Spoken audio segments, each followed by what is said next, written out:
Salut le peuple de Dieu. Aujourd'hui, je veux parler brièvement d'un terme qui est abusé dans la communauté des chrétiens, c'est le terme paix.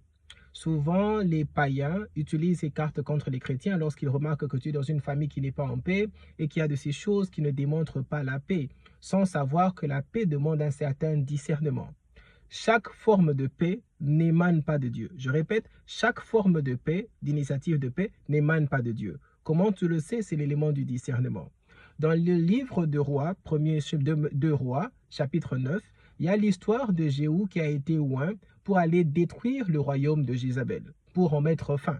C'était un appel divin de détruire cette image de la prostitution, de la perversion, du manque de soumission et tout ce que tu connais de l'histoire de Jézabel.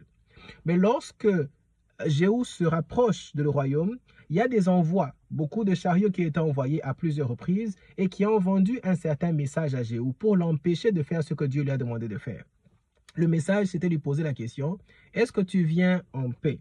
Et la question qu'il leur pose, qu'est-ce que vous connaissez de la paix?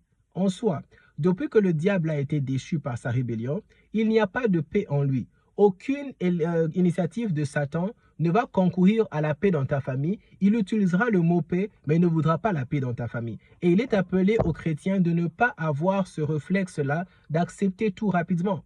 C'est comme ça que si Dieu voulait la paix à tout prix, il n'y aurait pas eu d'histoire de la Bible comme la reconstruction du mur de Jérusalem.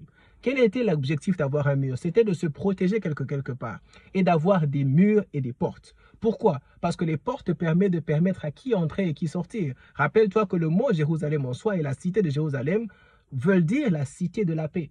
Et la paix n'est pas hors Jérusalem, c'est dans Jérusalem. Donc, c'est ceux qui vivent dans Jérusalem, selon les valeurs de Dieu, qui bénéficient de la paix, mais ceux qui sont hors de Jérusalem bénéficient du mur et de la porte. Et nous devons choisir que lorsqu'ils nous approchent, si on sent qu'ils ont la substance de la conversion, et qu'ils ont l'intention d'accueillir les valeurs du royaume des cieux dans leur conversion, c'est là que tu ouvres la porte.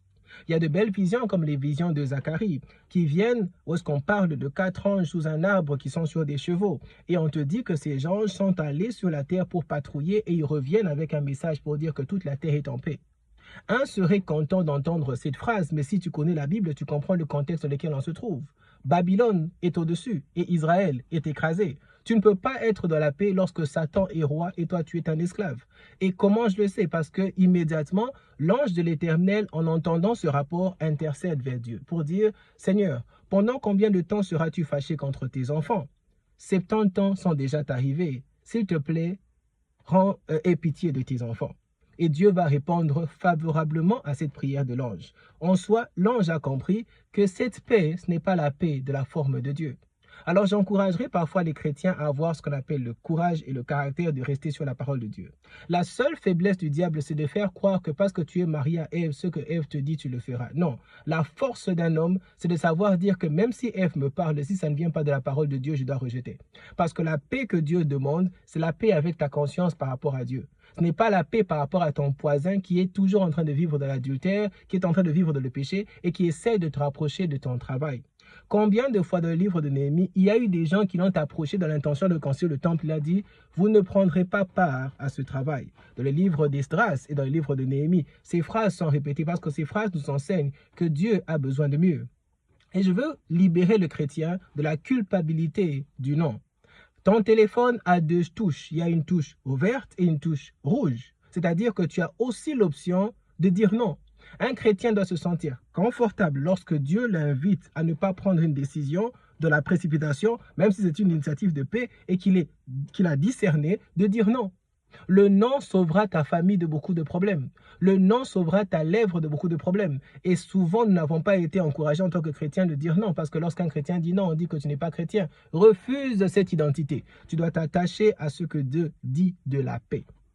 Dans ma famille et dans ma vie, je veux vivre dans la paix. Je veux construire un mur de Jérusalem, un mur qui me permet de discerner à qui je donne l'accès dans ma vie et dans ma famille, parce qu'il y a des gens qui ont habité chez toi et qui ont volé la paix de ta maison.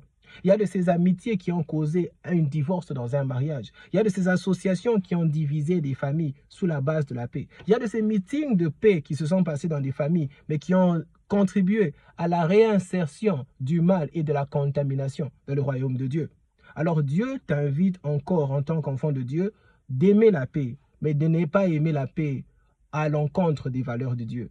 Lorsque la paix t'est présentée, pose la question, sur quel soubassement est cette paix? Si nous devons vivre sur le soubassement de la parole de Dieu, je l'accepte. Si ce n'est pas sur la parole de Dieu, je rejette avec toute autorité. Au nom de Jésus-Christ, sois béni.